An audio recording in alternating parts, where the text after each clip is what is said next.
Hello, my beautiful friends. So I'm going to talk about doing some ancestor work. What the hell's going on with my hair? I don't know, it's all over the place. So let me do some housekeeping first. I want to say thank you to Misty, this beautiful card, and she put some stickers in it. And, I forget how much it's so nice to receive a handwritten thank you card. And it was just a really nice treat. So thank you, Misty, for the card. And then I also bought something on Etsy. And so this is, and I'm going to link below the person who makes them. They're in the UK. And it's a little like junk journal. But I'm using it. I have this ribbon in it because it had the cutest little bee on it, which I assume is for my name. I mean, it could stand for other things too. But it's just a little book. And what I'm doing is I'm putting like motivational and inspirational quotes in it. I went to see the Book of Daniel this weekend at Sight and Sound Theater in Lancaster, Pennsylvania. For those who are new to the channel, I identify as Christian, non-denominational, all denominational, actually. That's what I like to say. I follow the teachings of John the Apostle as opposed to Peter the Apostle, although there's value in both traditions, but I follow the teachings of John. But what I love about Daniel, the quote that I have sort of at the front of this book, is those who are wise will shine as bright as the sky, and those who lead many to righteousness will shine like the stars forever. And that's from Daniel chapter 12, verse 3.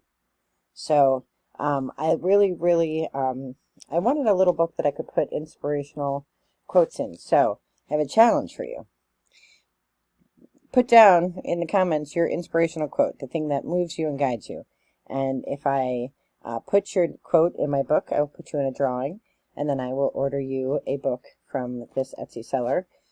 She has all different ones with ravens. They're not Christian specifically.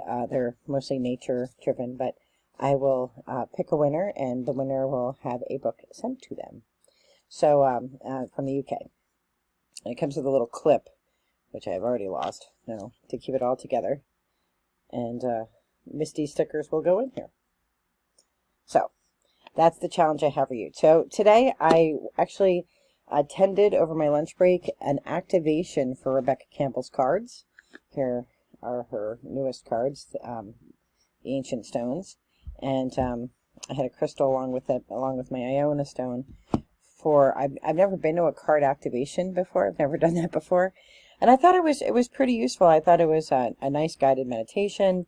Definitely connecting, with the ancestral, with our ancestors. And when we think of ancestors, we kind of know our family history, like who's my mom, who's my dad, who are their parents, and you could probably go pretty safely, maybe back 4 generations, maybe 5 if you have good records. The English kept spectacular records, so from my English side, I know, quite as far back as you can go, I can go. But who's beyond that, right? And when you do the math of ancestral math, it's crazy how many ancestors you really do have. And how far back does that go? And so who exactly do you venerate? Who should you honor? Who should you be calling in? And so I like the stones because stones, I used the stone that I picked up on the beach in Iona during the activation, and I do dream meditations with my ancestors, and I just felt very called to pull this stone out, with the cards, because she encouraged, if you didn't have your cards yet, you could do it with, and as she says, the oracle's within you. It's not in the cards, it's in you and your reading of the cards. So but stones and rocks, when we think about them, and standing stones, rocks have existed before all of us, before all humans, right? And they'll exist past humans, assuming we don't blow up the planet. But even still, then the rocks will just be in outer space somewhere. So rocks, this rock, which I found on the beach in Iona, could have touched the boat of an ancestor. I don't know. I don't know the history of the stone. I picked it because it's kind of marbled. And I thought it was a little bit like me. I'm a little bit marbled. I have a lot of different DNA from a lot of different places. And you know, it made me think, you know, just really positively about my own ancestral journey, which, you know, DNA testing now has helped, you know, reveal secrets in lines that we would have never known before. But, you know, we have really no idea what the situation was like, you know, thousands of years ago, right? Who, you know, and all those couplings that make us who we are today, and then all the couplings that will happen after we pass, you know, it's pretty incredible. Ancestral meditation is incredible. So I am going to be working on that tonight. So I thought I would pull a stone to see what I should think about and ask for a message from my ancestors. I'm going to pull a stone and pull a card. And I've been waiting for it to get to be sunset to do this. I have so many little stones now that I collect in here. I'm going to need a whole nother bag for my other stones. And then my Bridget coin. So we're going to ask the ancestors to choose a stone for me to think about. And then we'll pull some cards.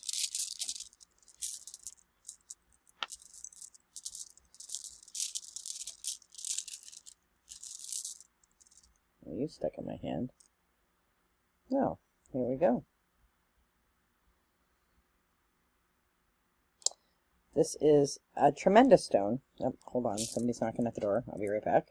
Where was I? So, Manez, which is... Where did my stone go? Oh, here it is. Manez means humanity, and it symbolizes individuality, friendship, society, cooperation, and help. So, the ancestors want me to think about that. And let us pull a card to go with it. So, I'm pulling from this deck. These cards are pretty stiff. They have pretty artwork. Her artist is, what's her artist's name? Katie Louise. And, you know, she has a sort of color palette that I like. You know, the pastels and stuff. So I do like the cards. I have a few decks of hers.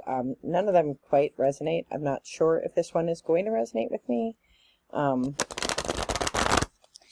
But because we're pulling from the sacred stones, and I'm very drawn to sacred stones. I live on a mountain full of rocks. Pennsylvania is known for its rockiness. The hikers call it Rocksylvania, and I live in the heart of the worst of the rocks. And a lot of people want to quit hiking the trail when they're in my yard, and I, like a good aunt, don't let them. You can never quit on a bad day. All right.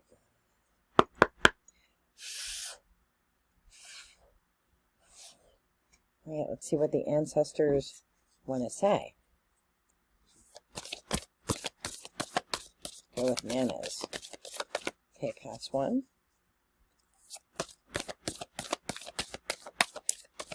Pass two. Pass three. I got one card. And it is the card that I pulled during the activation. It is also the first card I pulled from the deck when I first blessed it. And it's called the Holy Mountain, Soul Calling, Sacred Journey, and Pilgrimage. And I often think, if you follow the channel, you know that I feel like there needs to be a bridge between Christians and other world practices, like witchcraft, like paganism, because for centuries there have been Christians going after these groups, and instead of finding common ground, even Jesus, like when he did his work, when he fed people with the loaves and the fishes, if you believe in Jesus, a historical character or figure, or if you don't believe, if you just believe in the mythos or the tale, he didn't ask anybody to produce like proof that they believed in his Father. He's like, you're hungry, give me a hot second and I'll make you some food. And then he made, fed the masses out of very little. And I think that the simple teachings of Jesus, the simple love your neighbor as yourself, there isn't any codifier on that. It's not love your neighbor as yourself, but only if they're Christian, or love your neighbor as yourself only if they, listen to your politician. Only love your neighbor as yourself if they're wealthy. Like, it's love your neighbor as yourself. Love them. Go and love them. Go in peace to love and serve. Go do that. There isn't all these limiters, if they're this or if they're that. And unfortunately, that message has gotten lost in Christianity over the years. And there's all kinds of reasons for that. And there's probably all kinds of channels that talk about that. And I'm not interested in any of that. I'm just interested in spreading light and love. And for people to see that, like, I have, some of my greatest friends practice witchcraft. Some of my greatest friends are pagans. Some of my greatest friends are atheists. Some of my greatest friends and family are agnostic. That doesn't make me love them less.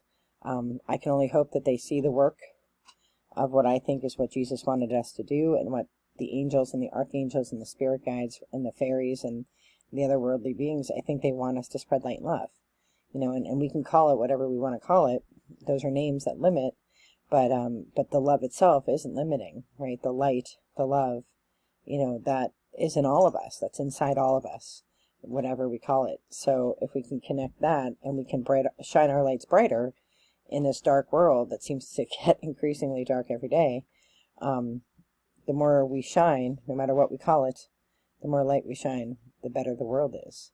So, the book of Daniel, the show and the message, there are two stories that you might be familiar with from the book of Daniel. One is Rakshak and Penny.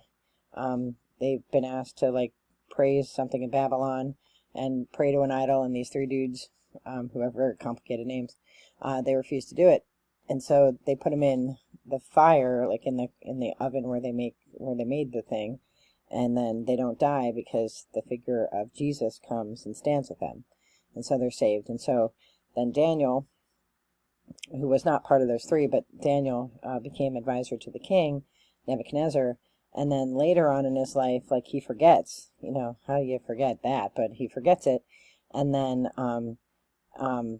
his grandson, who takes over when he dies, is anti-Daniel. And so they get conquered because he's partying a lot. So then Babylon gets conquered, and the new king is very just, but he follows only the law. And so they trick him, his advisors trick him into making a law that Daniel has to break. And so he has to follow the law because that's what he said he would do. So he sticks him in the lion's den, and of course Jesus is with him in the lion's den, and the lions don't eat him. And so, it's really about faith and standing up for what you believe. Whatever it is you believe. Whatever you believe is what you believe, and stand firm with it. And, that light, your spirit guides, your faith is going to stick with you. Whatever your faith is, whether you're Christian or not, whether you're Jewish or, Muslim or whatever you are, stick with your faith, stick to the principles that guide you, and your faith will hold tight for you. And I believe that. So, this humanity and this holy mountain, I'm going to write about this tonight because it keeps popping up. So clearly my ancestors want me to pay attention to that message. So I'm going to go do that. I am wishing you all the best in light and love. Be well. Take care.